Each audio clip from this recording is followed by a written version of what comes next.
Hello and welcome to our new series here at chequeredflagsimsports, taking our stock Mazda Rx8 which we purchased 7 whole years ago. We have learnt so much as we have upgraded several components in hopes that one day we'll be able to enter the real world of motorsport, from air intakes, suspension, subframe and more. It's taken us a long time to get here, but finally in 2021 we can say that this is our road to the racetrack. Enjoy.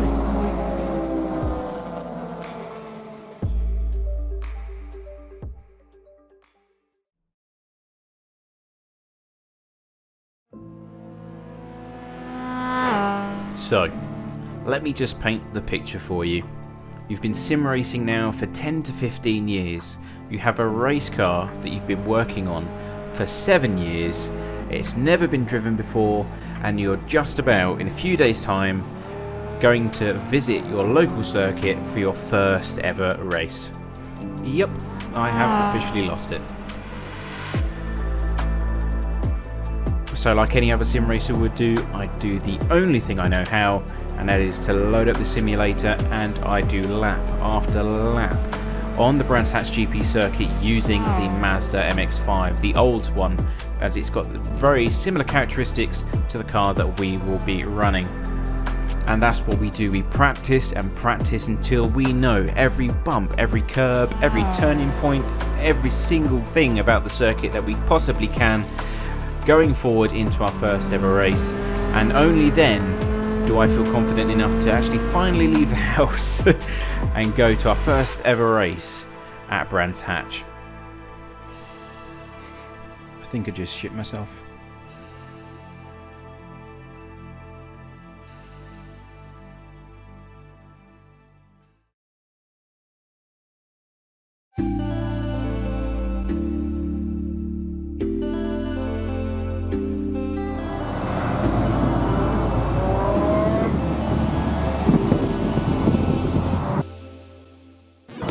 Hi guys, welcome to Brands Hatch. It's been an interesting day to say the least. We arrived late for qualifying. It started at 9 AM. For 25 minutes we've missed that completely, and the reason for that is that we somehow, during the point where we loaded the car up on the back, to the point where we came out down to Brands Hatch, we lost the key. Somewhere. It's lost to us. So we had to drive all the way back home, find the spare, drive all the way back again, and we've just had the car scrutineered. They say it's all good to go, so fingers crossed we are still going to make the race. I've now got to go out on circuit in a few minutes time just to do my 3 laps. You have to do 3 laps before you're allowed to go into the race, which is a minimum, but we're going to have to do that behind a safety car. But yeah, she's all stickered up, she's good to go, and we're just going to see how we do. I'm very, very nervous. I'm absolutely bricking myself right now. It's my first ever race. I've done as much practice as I can on the simulator, but we're just going to see how we go. So yeah. So as mentioned, you have to have advertisement on the car before you're allowed to enter the race itself. Unfortunately, they don't send them out by post. They give it to you on the day that you turn up, and it was gale force winds at Brands Hatch that day, so it made it very difficult indeed. This looks like a fucking child's done it very quickly, you know. Maddie's done it. That is precisely what's happened. The child has put these things on. Yes.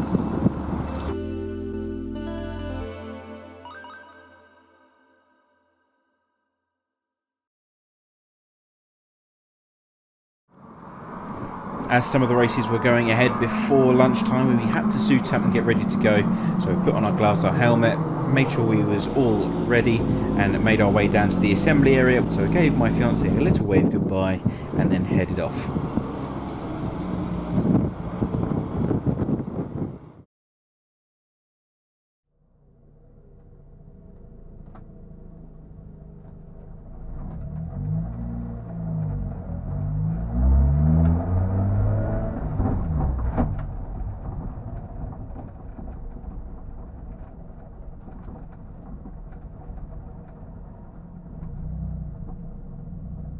Oh, bloody hell.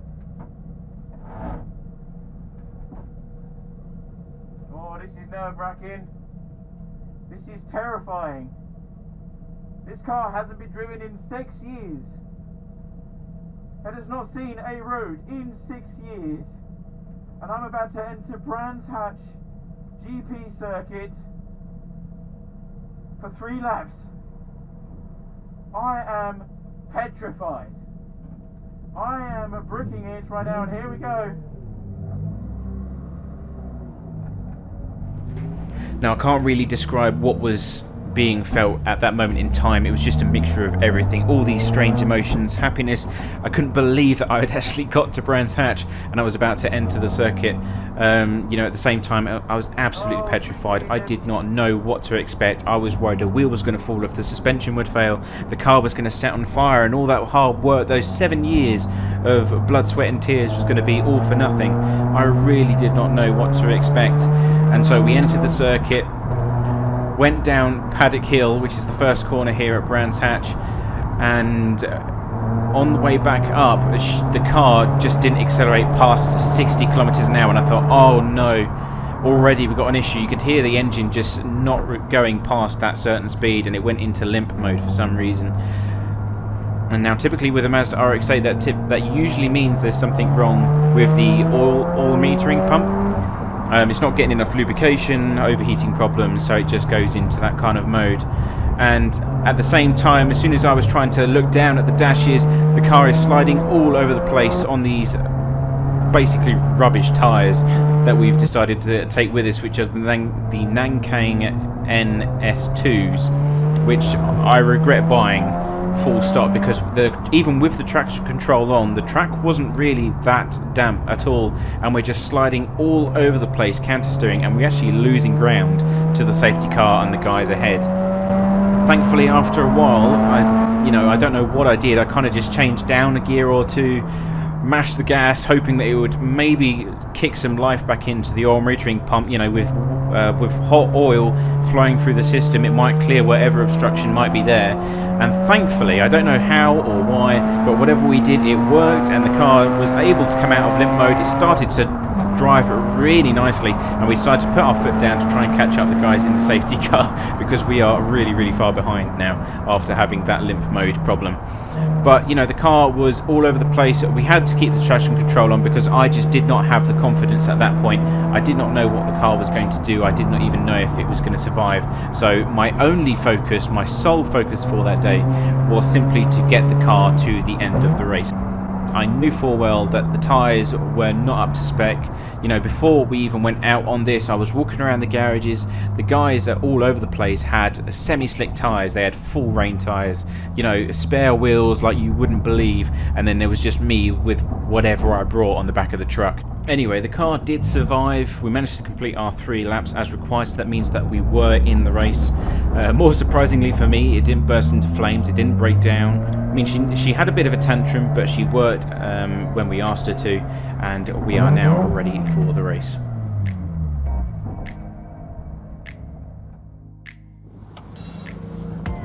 Okay, so we just came back from our 3 laps. There was an oil light that came on. The engine light came on and then the oil light came on, which isn't good, but the oil pressure is still fine. So I'm not too sure what to think of it, to be honest. But the car felt good. Well, the car wouldn't accelerate over 60 miles an hour for a little while. Then I put my foot down and then it decided, okay, I'm going to play this time. But let's just check she's not dripping anything.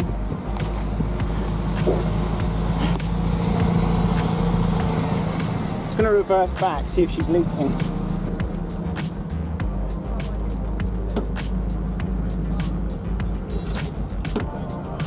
So, we've just done our 3 laps. Yeah, a bit of an experience. It's very slippery out there. It's treacherous, really treacherous.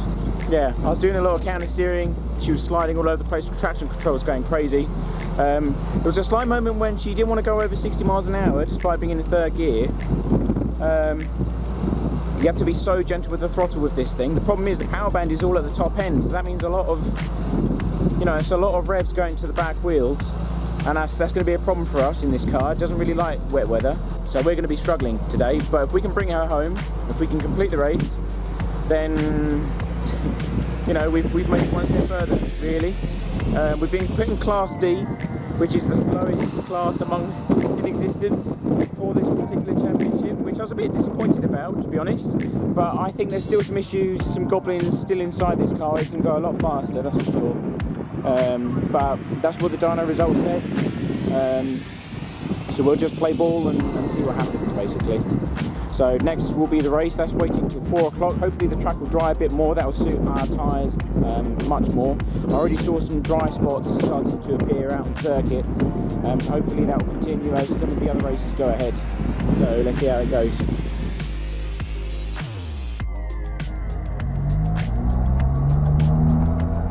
So the footage you're seeing now is us going onto the grid for our first ever race, and before that did happen, we had plenty of time to get underneath the car, make sure there was no leaks, make sure there's nothing wrong, and we couldn't actually identify any problems.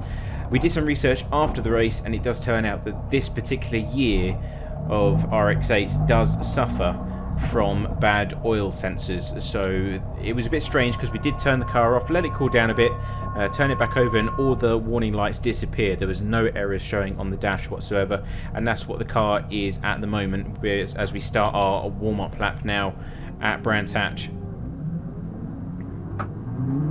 So again, a absolute ton of emotion flowing through my system at this moment in time. You know, you cannot, unless you do this, I'm sorry, but I just can't explain it to you in words. I wish I could, but I just cannot.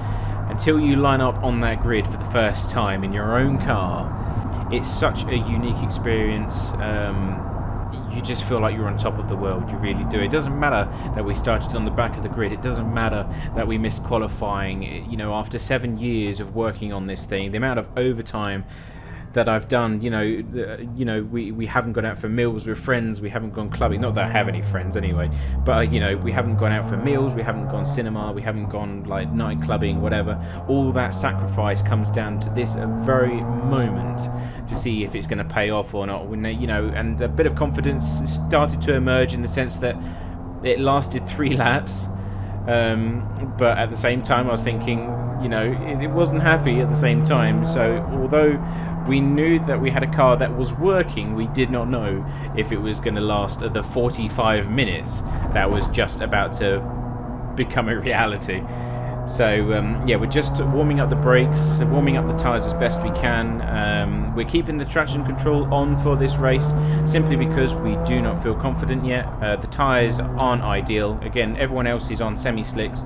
We are on basically road tyres, and for the reason we chose that is because we thought that they would be better for wet weather driving, but the track is pretty much dry right now. It has a few wet patches here and there, but thankfully all the races that went before us have pretty much cleared that up, so we know that already we are at a massive disadvantage because everyone else is on semi-slicks, and that's the best performing tyre that you're allowed in this championship. They've got those on and we've got road tyres on. So I was fully aware of that, and I was just saying to myself, okay, you know, we've kind of screwed up here, we'll buy some new tyres for the next round, but for now let's just get to the end and try and enjoy this as an experience and try and learn how to drive this thing.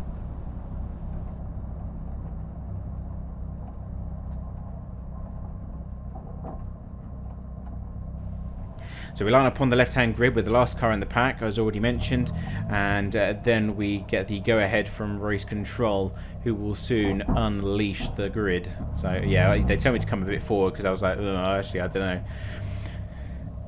So it's a very tight packed grid here. They have a very weird staggered formation. It's like 2 and 2, but slightly offset from one another. They're not in 2 rows. And now we're just waiting for the green light. So we put the car in first, apply the handbrake, and we're off straight away. As soon as we do that, just in the nick of time, the flag is dropped and we are off racing. And all the cars now zooming down into turn 1. There's absolutely tons of machinery flying through into Paddock Hill Corner right now, and we was right at the back end of it.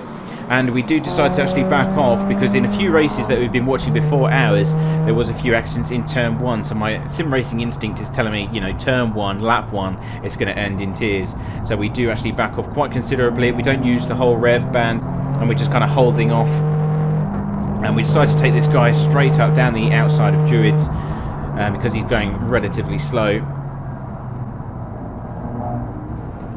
And the rest of the field now coming down into the exit of Druids. And all the cars going too wide. Look at the amount of action that's unfolding just in these opening few laps in the background here. And of course we are struggling at the back of the pack. We take the outside line of that old BMW and start to try and give chase to the cars ahead. So the next one in our sights is this red Ford Fiesta. Don't know what kind of specs it has. It might be really fast, I'm not too sure, but we're just kind of taking it easy on these opening laps, seeing what the car's got, seeing how she handles, and then just gradually increasing on the throttle in third gear, using all the revs now, so we're starting to feel some confidence. And there goes our phone, which decides to just yeet onto the floor. That was actually being used to time the race itself, because in this particular series you have to do a pit stop of 2 minutes in length between 15 and 30 minutes. So we was using our phone. We did try to wedge it near the cigarette lighter. Nice gear crunch there for you. But yeah, we tried to trying to wedge it to see if we can time ourselves, but yeah, this didn't work. It just, as soon as we went into a corner, it just flew off. So we are now basically driving blind. We've got no one in the pit lane. We've got no one on a phone or a headset telling us, you know, oh, we're such and such minutes into the race, you can enter the pits now. There's none of that. We are just simply going to have to drive around in circles, do our best, and just go when everyone else goes into the pit lane, basically. The next car up is another one of those BMWs. So floor it out of the last corner. And those things seem to have a very low top speed. They look a lot older than the car that I'm driving, to be honest. I'd be pretty ashamed if I couldn't overtake that thing. But around the outside of Paddock Hill, very bold move. He was still on the inside slightly, but we managed to cut down and take that position away. So slowly but surely we're moving up the order now. And the next car ahead is this Porsche Cayman. It's actually in Class C, which is a lot faster than what we are. And you'll see that as soon as it goes on to anything involving a straight line. But during the corners he seemed to be really struggling for some reason. As my phone, you can see it dancing across the off the floor of the car. That'll be a feature throughout the entire race. I'd also like to apologise for the outside view that we've got here. Unfortunately, the camera wasn't lined up properly, so it was always in contrast, and it's not a great picture, not a great capture, unfortunately. But we can still see outside of it. But and going forward into Silverstone, we do address that problem. So please do bear with me when I get up to speed. But yeah, as you can see now, the Porsche now flying down the straight. We have no chance in hell of keeping up with it. It's just got too many ponies in comparison to us. And this is where we start to gain that bit of confidence, where we're actually left foot braking and changing gear or downshifting without any clutch whatsoever. So that's what we're trying to learn. That's how we drive in all of our sim racing cars and online, is that we don't use the clutch for downshifting, only for upshifting, and we're just blipping the throttle, finding that rev match, and then just getting it in gear, which seems to be working now. We seem to be finding a bit of a rhythm, understanding the car, what it likes to actually get that rev match as we go around the circuit. And of course, as we increase our speed and our lap times start to drop, that will need to change and adapt accordingly.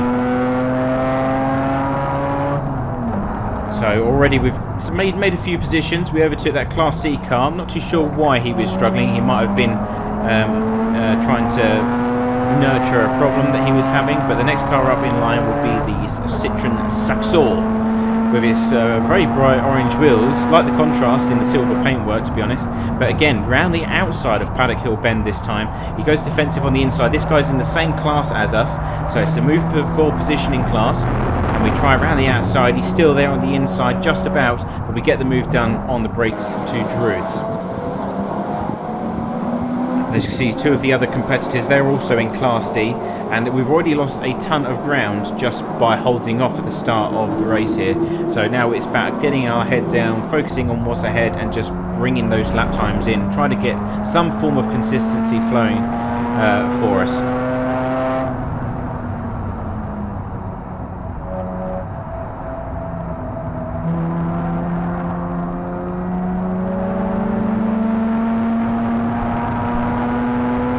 skipping forward a few laps, we are starting to catch up with the next car in line, which is another Ford Fiesta or Focus, I believe.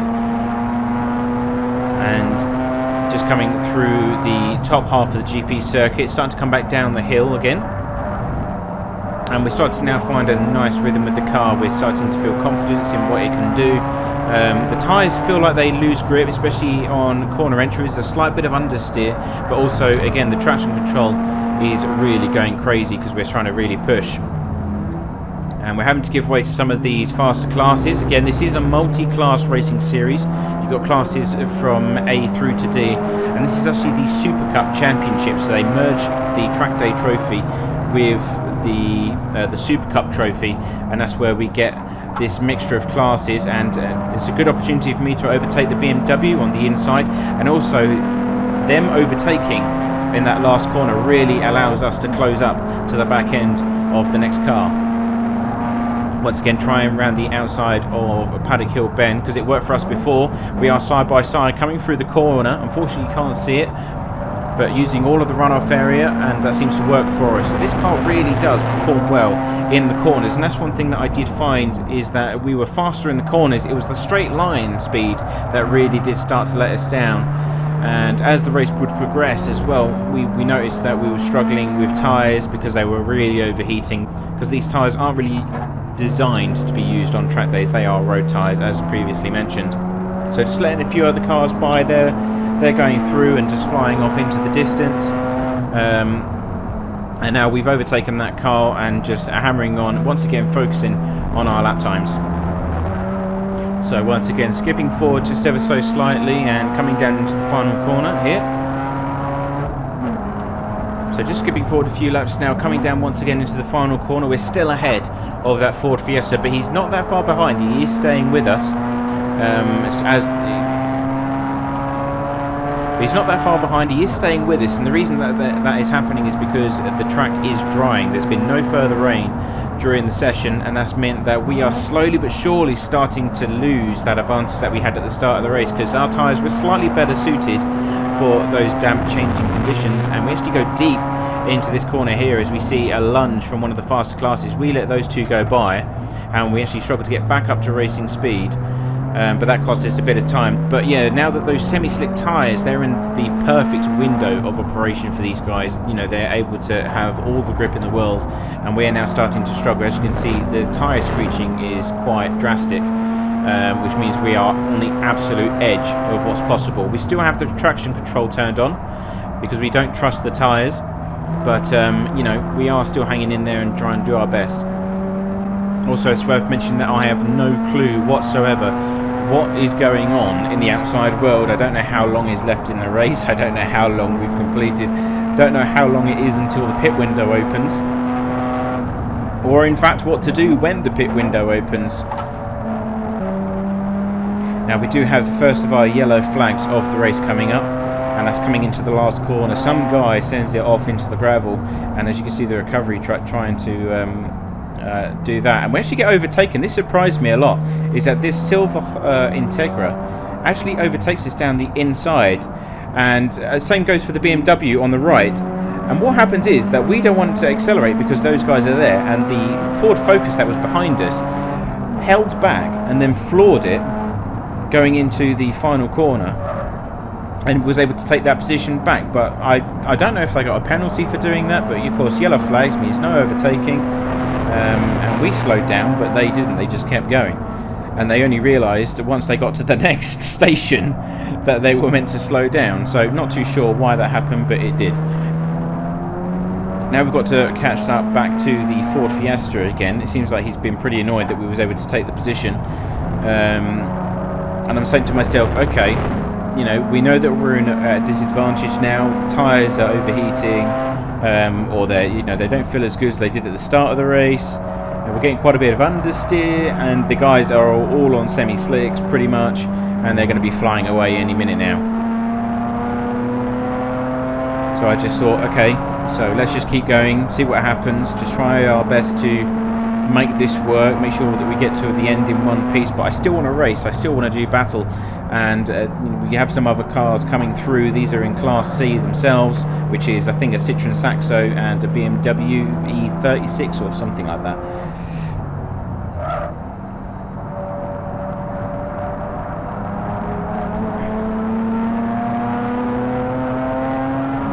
Coming down the hill here is actually quite difficult in the RX8 because you want to change up to 4th, but then you've got to change back down just for the next corner. It doesn't seem worth it, so you almost have to redline at that point just to try and get a bit of momentum, and you know, to save you a bit of work before coming into that corner. It's very difficult indeed. It's one of the classic places where you see people coming off where they just take too much speed into the corner itself and then they run wide as a consequence. And also another thing that we're guilty of, that's just as we're coming past the yellow flag scene, one thing we are guilty of is going too slow in a yellow zone. I know you have to slow down and you have to be safe, but I could have gone so much faster during those moments. And you can see all the other guys just basically going into the distance where they are just so far ahead now, where they've just carried so much more speed through that zone. And we're now catching back up to this red Fiesta. This is a lapped car, so we're actually going to lap this guy.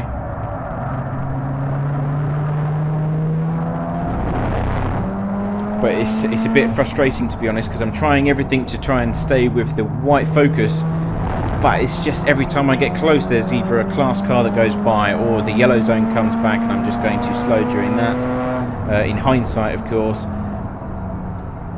And it was just a bit of frustration coming through. I mean, look how slow we're going through this corner now.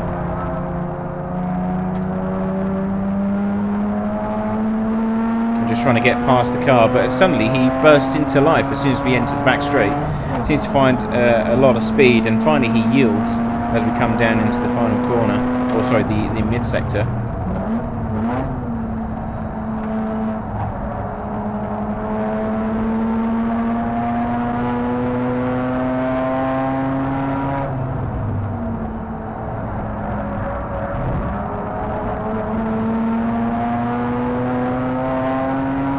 Now we have to do all of that work again. We've got to try and catch back up to this Ford Fiesta while yielding to all the other faster classes. It really was a daunting experience. You know, I didn't know what I was allowed to do, what I wasn't allowed to do. All I could really count on was my sim racing experience. I do a lot of multi-class endurance racing, and it was just basically leaning back on that and trying to read the road ahead as much as I could and say, well, what would you do in this situation if it was an online race? And that did work. You know, there was a few guys who were very aggressive with us because we were fairly slow. Of course, we're in the lowest class possible. I mean, like this guy, he just sends it right up the inside, just barely gets the thing stopped in the nick of time, but luckily I gave him plenty of room to make that work. So there was a lot of compensation coming from my end as another car sent it up the inside as well, which cost us a lot of time. You know, it's all these like last minute dive bombs because they don't want to lose time to the cars ahead, which I fully understand because I've been in that situation myself. But you know, for us at least, it's kind of felt, you know, you're ruining my race here massively because one car goes by and you're like, right, okay, I'll just let one go and then another one can go here, but they all go through at the same time. They really do take the piss sometimes. It's quite frustrating. But that traffic has allowed us to catch up onto the back end of the Ford Focus because he got an even worse deal than we did, and we're now right on his rear bumper. A bit of a strange line going into that corner. Not too sure why he did that, but we are right behind now, and we've got blue flags for some cars behind. And the problem for us is that we are actually stronger on the straights, but that yellow flag still has not cleared itself, so it's a real bummer for us because we want to set ourselves up for the final corner. But we just aren't able to do that with that yellow flag, and I'm worried that they're going to bring me back in. If I could do a purple sector, that they're going to think, well, he's not obeying the yellow flag rules, and let's bring him in.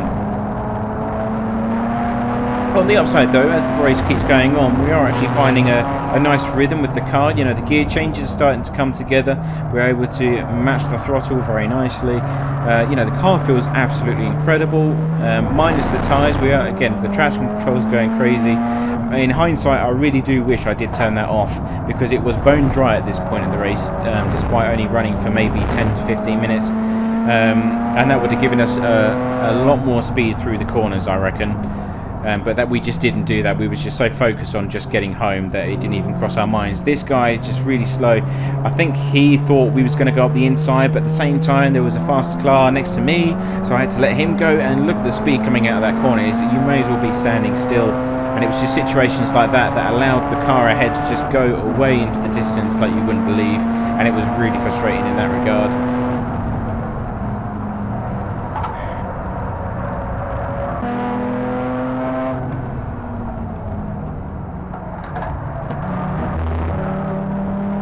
So we caught back up to the Ford Fiesta again, and looking to overtake, not too sure, but there's still yellow flags in the final sector, so that instantly ruins our day. And what we decide to do, it looks like he's going into pit lane, so we decide to follow him to see if we can, you know, just tick that box without having to worry about it too much. So I follow him into the pits. The pit stop needs to be 2 minutes from start to finish, and as soon as I enter the pit lane, I'm like, whoa, this is a lot of people here, and everyone seems to be claiming a pit box, and I don't actually know where to stop. There's no designation, there's no race briefing that says you can park here, and I'm completely confused and baffled at this point. I'm thinking, well, where the hell do I stop? Which one's mine? Everyone else has a pit crew, everyone else has a board, everyone else has someone to tell them where they're going to stop. So I end up actually serving a drive-through penalty, and I was like, oh my god, this is the worst day of my life. You know, I couldn't believe it. I was like, well, what on earth am I doing? You know, I had no clue whatsoever what on earth to do. So I just kind of thought, well, you know what, I'm going to have to go back around again, because I still need to serve this. You know, there's no way that I can get away with not doing it, and just pray that there's a bit of open space. So I do one entire lap of the circuit. There's no one else on the track at this moment in time. There's a few guys that have served their pit stops already. Some are serving them a bit later than me. But in my head, I'm not even focusing on the racing right now. I'm just thinking, well, what the hell do I do? You know, surely they must be allocated somewhere. So I thought, well, maybe there's like a garage 38. Maybe there's 38 garages. And I worked out in my head, and I was like, no, there's not. There's not 38 garages at Brands Hatch. I know this.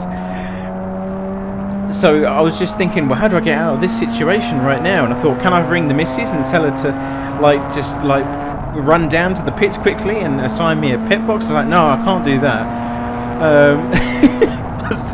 I can't do any of this. And I was just, this entire lap is just me trying to think, okay, well, what the hell do I do?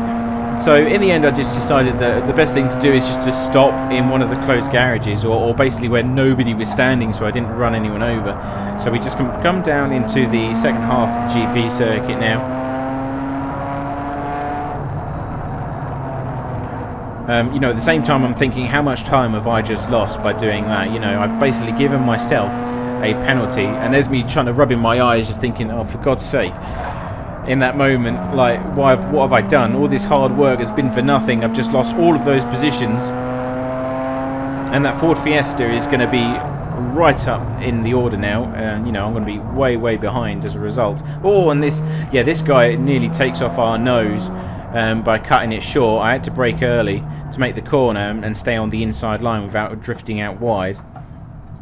Yeah, he just cuts it really fine at that point. So here's me looking, I'm going like 10 miles an hour, and I just decide to go in front of this guy and plant it in one of the garages. You've got some caterings which are for the next race just on the right in the garages themselves, and I just decide, yeah, I just like, with my hand, I'm just like, yeah, I'll just sit here for 2 minutes. And I started to count in my head, you know, 1, 2, 3, and I was like, okay, so I've got to stay here for 2 minutes. And then I was thinking, okay, so how long did it take me to drive from here down to the pit exit? Because the pit stop starts from the moment that you go past the pit entry line to the pit exit, and that's when the 2 minute window is. So I was thinking, okay, 1, 2, 3, 4, 5. 1 Mississippi, 2 Mississippi. And I was just like, this is stupid, you know. I'm just sitting here like an idiot. Everyone else is like servicing the car. Some guys are doing driver changes because you are allowed to have 2 drivers in this series. And then it's just me twiddling my thumbs. I'm like, okay. And at that point as well, the oil light came on, the red oil light of doom. And I was like, oh, for fuck's sake, not again. This can't be happening to me. And there's me just, you can see my head nodding just slightly. I'm thinking, oh, for God's sake, just give me a break. So I thought, well, has the engine just given up as it's come to a standstill, or is it a sensor that's just not playing ball? And I was thinking, right, okay, so the oil pressure is fine, the temperature is fine, we're not overheating, and there's plenty of oil still in the system.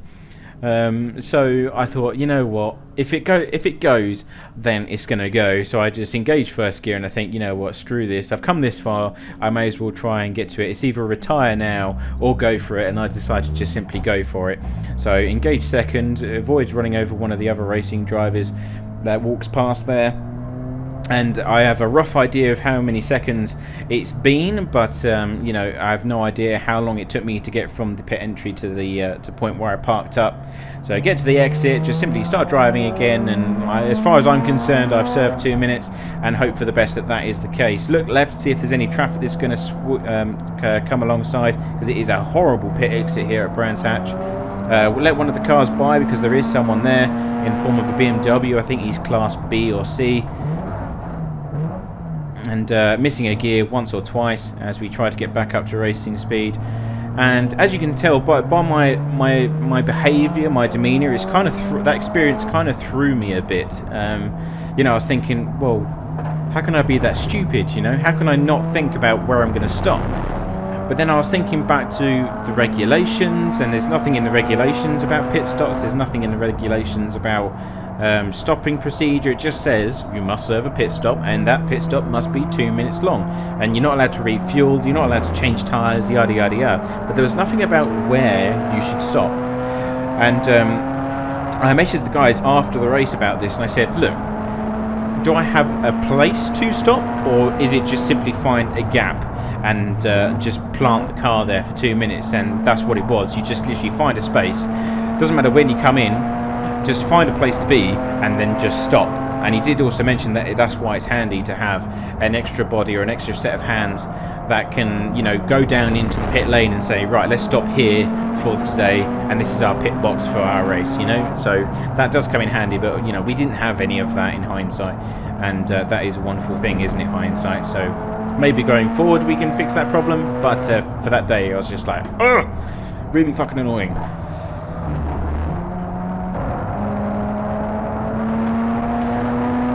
So we're now in the second half of the race. I'm not too sure what's going on. I don't know what position I'm in. I don't know, you know, how long in the race is left. I don't know if my pit stop went fine, if I served it for the correct amount of time. There's all these things going through my head, and you know, we start to lose a bit of focus as a result of that, because I'd like to worry about stupid things that no longer matter. And we actually get overtaken by this Citroen Saxo that we overtook at the start of the race, and as you can see, he's got a lot more grip going into the corners. So as mentioned before, our tyres are really struggling. We tried to carry the same kind of speed through the corner, but our tyres just do not hold, and the Citroen Saxo is on semi-slicks, so we try to gain a bit of ground back on the straight down towards the next set of corners. Of course, going down the hill, the Mazda has a bit more ponies than the Citroen, but it's just when we get to the technical stuff now, those semi-slick tyres, look how much grit he's carrying that speed around the outside, gets a better drive, and we kind of have to bail out of it because I just see it ending in tears.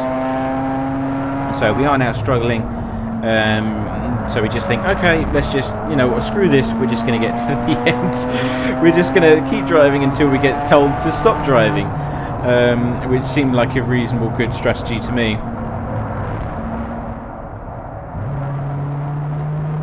So I have a feeling that we're coming to the end of the race now. You know, I'm starting to get a bit sloppy. The car doesn't feel that great in terms of the overall grit, and we get overtaken by loads of cars here. So really missing the gears because it's thrown me out of my rhythm. I'm having to take the dirty racing line, and we just get overtaken by tons of machinery right now coming down into the next corner out of Druids.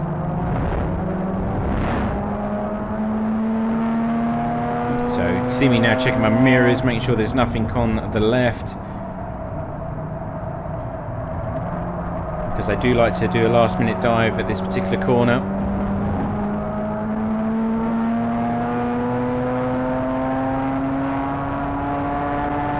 There's a nice grind of the gears, and we notice that there's a red flag being flown. 2 red flags now, both one on the right, one on the left, and we think, oh Jesus, this is going to be bad then, isn't it?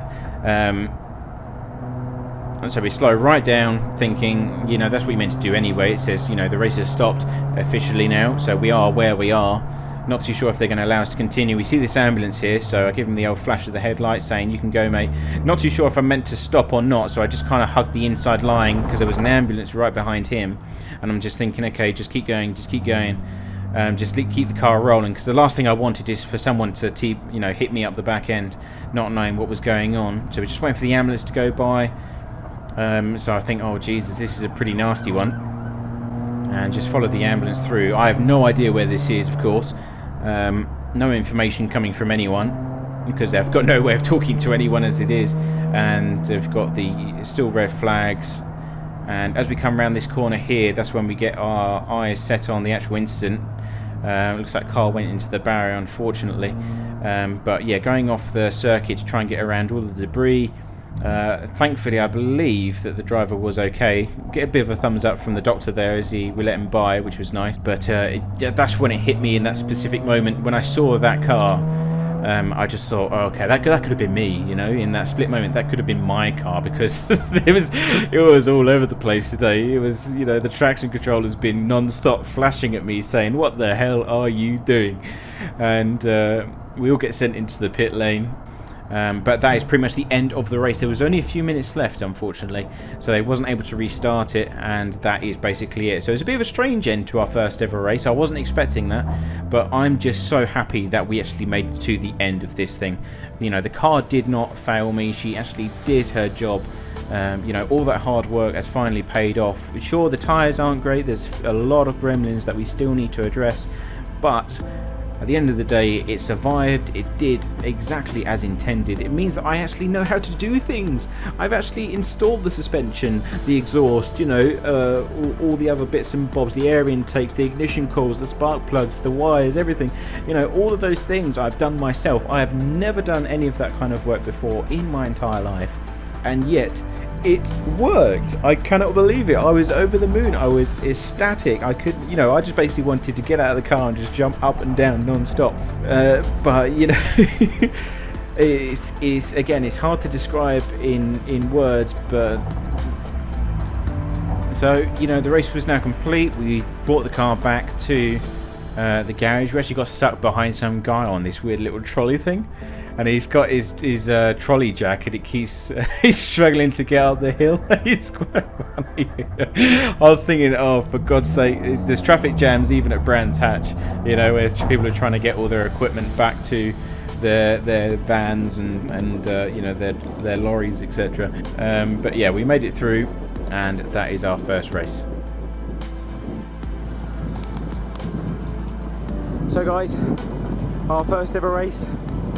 In Rexy over there, and she did not let us down. She did not let us down. She was a bit slow, but she lasted the duration. There was a massive crash just before Clearways, which is the final corner, which led to a red flag that brought us in early, and that pretty much brought us to an end. I had no idea where I came, but I don't care. I really don't care right now. This is the best thing ever.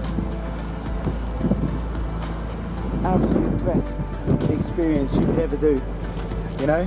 One thing that did concern us is the oil light. It kept coming on and off during the race, but the oil pressure didn't drop, so I'm a bit confused about that. We'll do some investigation, but you know, it didn't drop in power or anything like that, so I'm a bit confused. She does feel down on power, to be honest. She does feel down.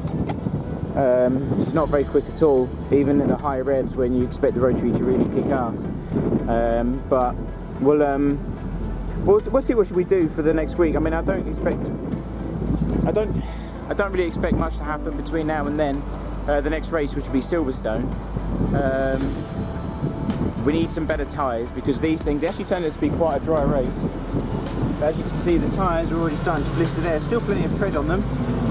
But what I found was we were really starting to struggle. The traction control was going crazy, just where we didn't have any grip left. So I reckon we've got some Nankang NS2Rs, which are the 50/50 track day guys, and I think they're going to do a lot better, especially in the corners, because that's where we was really starting to be hurt. So fingers crossed for next race in a week's time at Silverstone National, and fingers crossed we can be there. So thanks for watching, guys. Don't forget to like and subscribe, and we'll see you in Silverstone in a week's time. So cheers.